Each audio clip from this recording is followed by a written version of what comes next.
think about it. It's already in pieces, right? Like if you're in the middle of some shit, sorry y'all, but like if you're in the middle of some shit, right? And your heart is either hardened or it's broken or it's like, hey, I'm over it. I'm done. This is whack. I'm over being single, or I'm so heartbroken by what this person did to me, or like, your heart in that condition needs the right people that are going to speak light, love, and truth. So that environment, that heart can get back to where it's strong and it's confident. Guys, welcome back. Welcome in if you are new here. My name is Justice and I am your host from Pieces to Purpose podcast. I don't know what that was with my fingers, but see, I'm already starting off like somebody come get her. So currently what I'm doing in my everyday life right now, I am creating systems. This is gonna sound so she's in her productive bag, but walk with me. I am currently creating systems around my calendar so that I am able to get my 9-to-5 work done, my business, my startup business work done, content done, all of the things. So I'm creating systems because I want to make sure that the machine that I have created is pumping out the right results. That is what your girl has been working on in her free time while creating content for this here podcast. So I hope you guys had a good week though, and that your life is beautifully blessed inside and out, even if it doesn't look like it. All right, so Today, we are talking about creating an environment for healing. And I hope that doesn't just sound like super crazy to people, but I want to drive the point home before we talk about this, that there is absolutely a specific environment that cultivates the right results and brings forth the right fruit. Don't believe me? I have an example for you. I'm glad you asked. Let's think about a plant, right? A plant. If you and I know y'all have all heard this analogy and it just works beautifully for what we're talking about here. Think about this plant and this plant being planted in the wrong soil. Let's start off there. It's in the wrong soil. And let's say this particular soil or the particular owner of this here plant does not water the soil. So it's not getting no water. It's not in the right soil. And now this person who owns this plant has put the plant where there is no sun. So the seed is missing all of its specific and necessary elements to grow and to thrive and to become and manifest into the very plant that it was destined to be at seed form, right? We people, we're the same thing, friend. We are the same thing. We need a specific environment in order to grow, in order to thrive, in order to be our best 2.0 versions of ourselves.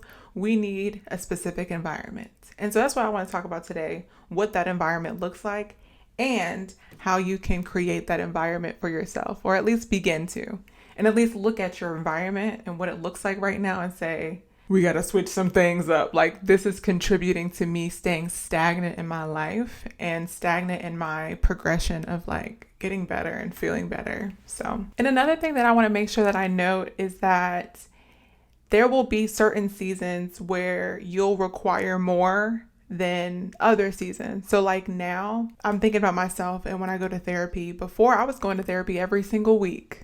Because in a prior season, that is exactly what Justice needed, to go to therapy every single Thursday. In that season, I needed that accountability. I needed that person. I needed that guidance. And that's okay. What I'm saying is that's okay. There will come a time where you can spread that thing out. It can be once a month. It can be every other week. But just recognizing when you need more or when you need less is also just as important as what you need, period. All right, so the first thing on how to create an environment for healing, to be an environment that conditions and influences you to be your best self, right? First thing, y'all gonna know this already. Take a break from social media. Take a break. Put down the phone. I know some people hate that. People hate when you talk about social media. They hate when you're like, too much TikTok, too much Instagram, stop scrolling. Folks want to scroll. But here's the thing. Here's my thing with social media. I know it's a tool. I know it's a business. I know it's people's jobs. However, if the consumption of media is influencing you to behave or to desire or to do things that you wouldn't otherwise do, social media may not be for you right now. You may want to take a break. You may want to create some distance from people, like people's opinions and thoughts and ideas and all of those voices. Like, think about all of those voices. And if you're in a season where you're in your life where, let me paint the picture. Let me paint the picture for y'all, because I'm trying to paint the picture for myself, because it makes more sense. So you're in a season of your life where you're focusing on yourself. You may have just got out of a situationship. You may have just broke up with your boyfriend. You may have been single for a while, whatever, right? But you're in a season of singleness, and you're healing from past trauma, past pain, past things that you have gone through. And you're bettering yourself, you're eating better, you're working out, you're taking care of yourself, you're reading your Bible, you're journaling, all the things, right? And then you go on social media and you see all of these couples, these happy couples, then you go on social media and you see all of these people who say you're like trying to get your finances together. You see all these people taking trips and buying the shoes that you want and the clothes that you want. And what I'm saying all of this to say that a break from social media for a season may be exactly what you need, especially if you're healing your heart. Especially if you're healing your heart from heartbreak. Going on social media and seeing all these other couples and things and people having babies and these happy families is not helping you. It's nothing wrong with you desiring those things, but seeing that regularly and knowing where you currently are, it's just robbing you of your peace, of your joy. You're not leaving the app more fulfilled and happy and just like, oh, I can't wait for God to do this for me.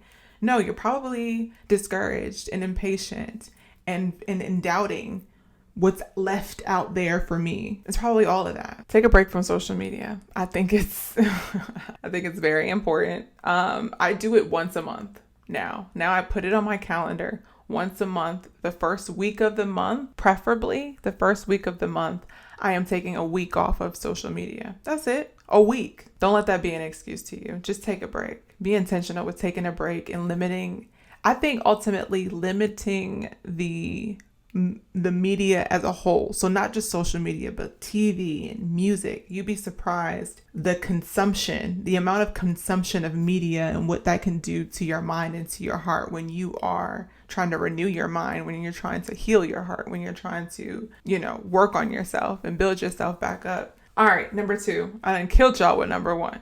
Number 2, clean and organize your space. This is also one you probably have already known, but like the amount of clutter and chaos in your home and in your space, your physical space, whatever that looks like, in your car, in your workspace, that all contributes to what your mind is like. And how, imagine walking into your office and it's just papers everywhere, yesterday's work, last week's work, the computer's on, things are on the desk, things are on the floor, things are everywhere. Just imagine it just being a chaotic mess. But you got to go in there and sit down and do focused work. How much focused, productive work could you actually accomplish in that type of environment? In the same way, how can you begin to unpack some of the things that you have gone through and really love yourself and learn yourself and get better and develop these new tools to live a better life, right? How can you do that in an environment that looks chaos, messy, crazy, dirty, stinky, all of the things? Let's clean the house, y'all. Let's hit up that junk drawer that we've been adding to. Let's clean behind those toilets. Go through all that mail that's sitting by the door. Let's go through that. Let's go ahead and vacuum underneath the furniture. Let's do that. Throw away all the old clothes, the clothes that don't fit anymore, the drawers that should have been thrown away a couple months ago, the old socks that don't have the same matches. Let's get rid of all of that. And that is not limited to just like your physical space, your digital space. Clean up the email boxes, all of that stuff that you see on a daily basis that's contributing to your mind, to your heart, to your spirit, that is not setting you up for success and healing and you being your best self, having your environment looking the way it do. So just clean up. That's it. Just clean up, friend. All right, number 3. Number 3 is similar to number 1, and it is audit the voices. What do I mean when I say audit the voices? You have people in your inner circle, in your everyday life, that speak into your life. And whether that's your friends, your parents, teacher, whoever, you have people speaking into your life. And when you are going through a divorce, a breakup, when you are going through a challenging time in your life, it's very important that you listen to the people that are speaking to you in your life, if that makes sense. That you audit the conversations that you're having and how you're feeling after you're leaving those conversations, especially when you're in a fragile place and when you're trying to get yourself back up. You know, like when you've fallen down, you done scraped your knee, you're bleeding, you're crying, you're trying to make sense of what just happened to yourself, all the things, right? It's very important that you don't have somebody standing over your shoulder saying, I told you not to get on that bike, or I told you not to do the thing that made you fall and scratch your knee. It's very important that you don't have those types of voices in your life, but that you have people that are like, are you good? Are you okay? What is it that you need? Let's try that again. Maybe let's not do this again. Let's do this again and let's try it again. It's very, very important. So important that I have another step on this list that is very similar to this. The people that are speaking in your life, the people that you tell your business to, the folks that you're on the phone with, speaking to on a regular, whether it's your girlfriends, like for me and some of my friends who I'm telling them my heart. I'm telling them the situation and I'm telling them like how I feel about that situation. Those people, audit those people. Because some people deserve to know what's going on with you and some people unfortunately don't. They are not the safest place for this particular thing. And that's okay, because you would hate to mismanage and mishandle your heart in this season. Think about it. It's already in pieces, right? Like if you're in the middle of some shit, sorry y'all, but like if you're in the middle of some shit, right? And your heart is either hardened or it's broken or it's like, hey, I'm over it. I'm done. This is whack. I'm over being single, or I'm so heartbroken by what this person did to me, or like, you know, your heart in that condition needs the right people that are going to speak light, love, and truth. So that environment, that heart can get back to where it's strong and it's confident. All right. Number 4, how to create an environment for healing. Number 4 is create a soul care practice. What is a soul care practice? I'm sure you all have heard of self-care, and you know, some people hear self-care. We all hear self-care and we can think about so many different things. So for some people it's pedicures, manicures, facials, you know, Sunday self-care. To other people, self-care is like reading the Bible, journaling, working out. Some people, self-care is, you know, the spa. It's self-care is blocking people on social media. Okay. Self-care. So we all hear that differently. Soul care, however, my interpretation of soul care is things that you do to take care of your soul, to take care of that inner you. And so some examples of things that I do for my soul care practice is therapy. Going to therapy regularly is a soul care practice of mine. Journaling is a soul care practice. Getting my thoughts and ideas on paper, figuring out how I feel on paper, reading my Bible, another soul care practice, feeding myself with the word and rehearsing the truth, God's truth. And so I encourage you to not go out and try to create this whole like 5 a.m. morning routine, self-care, renewed life situation. You don't need to do all of that. If you want to, God bless you. I wish you the best in that. What I'm saying is one thing. Add one thing at a time. Just add one thing. Think about one thing that you can add right now to your daily life or your weekly life, something that you can practice that feeds your soul, something that you can add into your routine that feeds your soul, because that is also something that you need and that may have been neglected in a previous season. And so taking the initiative to have an environment where I know that I am regularly taking care of my soul and I'm taking care of me. And in that environment, I can heal, I can thrive, I can grow. Like I'm getting to where I want to be. And that's just better. I'm looking at these steps and I'm like, girl, you sound so repetitive, but listen, it makes a difference. Lean into the relationships that fill you up. I remember like when I first started going through my divorce and I was separated from my husband, I remember wanting to be isolated from everybody. And it was interesting because the people that wanted to love on me and support me during that season, I didn't realize that I had to allow them to do so because I didn't want to. I didn't want people around me. I didn't want to talk to anybody.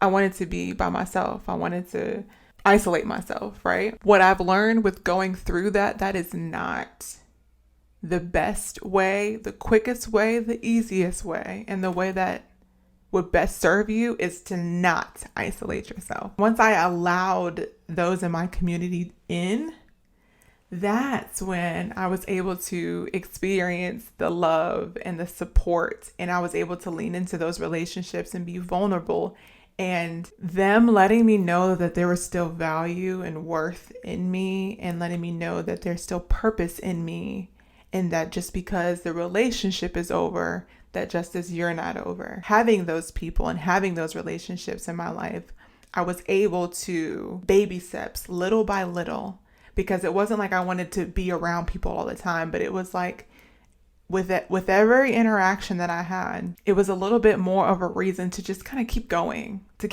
and to say like, there's more to this story. I don't know what it is. I don't know what it looked like, but there's more to this story. And I'm going to peep around the corner and check and see if I can, see what else there is, because I can't just stop and settle here. And my community they do that. They help me. They truly do help me. They help me do that. And so I would encourage you that if you don't have a group of friends or people in your life, or you don't have close family, be intentional with seeking out those relationships and what that could look like. Because I know if you're anything like me, you're like, all right, well, how do I start doing that? You can join a small group. Join a small group that is either niche to something that you like. So say if you like tennis, join a tennis group. You like photography, join a little photography photo walk group situation. Everybody has local events and things in their area to get you with like-minded individuals. It can be a divorce support group. It could be a group of women who get together who are divorcees or who are single mothers who do things together, stuff like that. One, it builds community, local community, women that you can talk to that have been through what you've been through, or that you can just share your testimony with and just do life with, right? And these are also the same relationships that will be able to pour into you and help build you up and help encourage you along your journey.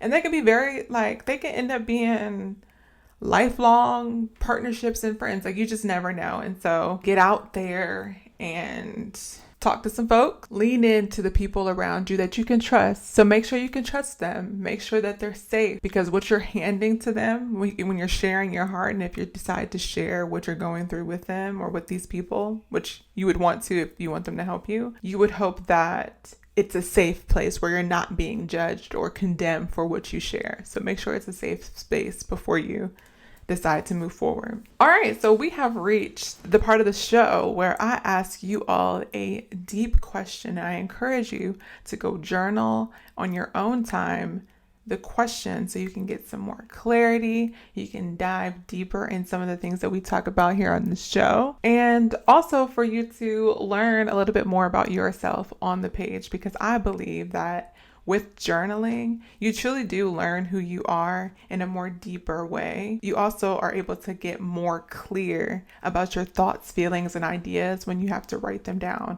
on paper. So I'll encourage you to do that. So this week's question isn't a question at all.